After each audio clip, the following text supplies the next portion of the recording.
మనం డిస్టర్బ్ అయ్యే శోధనలు చాలా ఉన్నాయి, వెంటాడుతూ ఉంటాయి,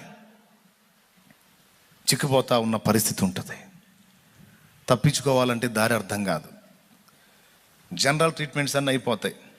ఉపవాస ప్రార్థనలు, మామూలు ప్రార్థనలు, ఆల్ నైట్ ప్రార్థనలు అన్నీ జనరల్ ట్రీట్మెంట్స్ అన్నమాట, అన్నీ అయిపోతాయి. అర్థం కాదు ఏం చేయాలా. దానికి కూడా బైబిల్లో పరిష్కారం చెప్పాడు. ఏం చేయాలా అంటే పౌలు మహనీయుడు చెప్పాడు, పాత నిబంధనలో యోసేపు మహనీయుడు కూడా చెప్పాడు. ఎట్లా తప్పించుకోవాలంటే పారిపో అన్నాడు. ఆ శోధన జయించాలంటే ఒక్కటే మార్గం, నువ్వు జంప్ అయిపో అక్కడి నుంచి, అంతే. నువ్వు ఉపవాస ప్రార్థన చేసినా శోధింపబడే స్థానములో ఉండి దాని మీద నాకు జయమివ్వమంటే కుదరదు.